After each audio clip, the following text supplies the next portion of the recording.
Hi everybody, my name is Randy Bain.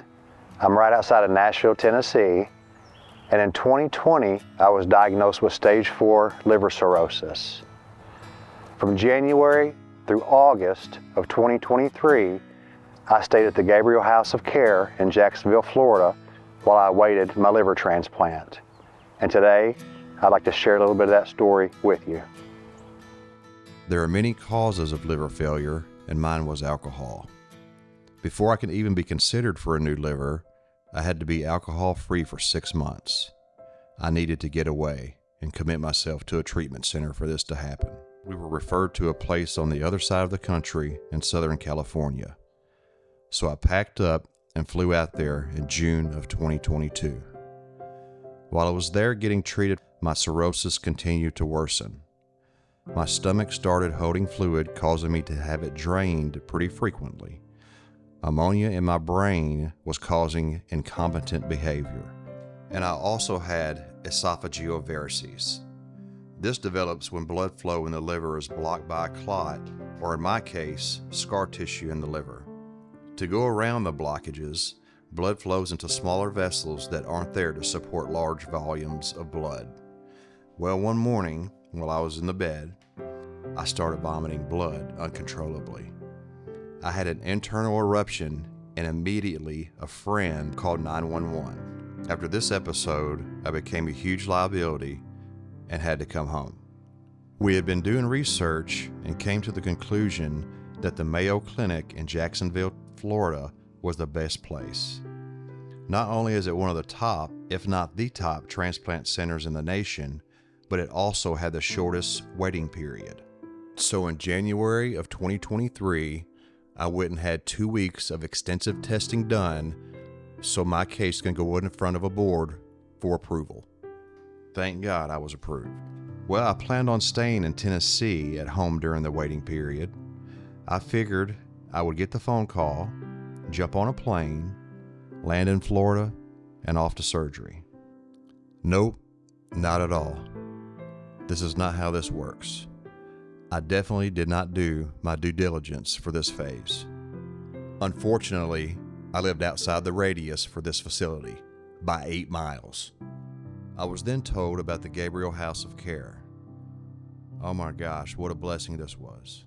Less expensive, I would be around people like me, and the staff, hands down, are gifts from God. So I moved to Jacksonville, Florida. Valerie and her crew became family to me. I cannot begin to explain what they do for their residents. During my stay at the Gabriel House, I met several amazing and hopeful people, many of whom I keep in contact with today. Being there helped me financially, spiritually, mentally, hell, you name it. Valerie and her team would pray with me, try to lift me up on bad days, and joke around on good days. Bottom line, they were there for anything I needed, always, even at 2 a.m. when I accidentally locked myself out of the room. So many situations happened while I was in Florida. I eventually learned to expect the unexpected and stay positive. Keep my faith and know my time will come. It did come.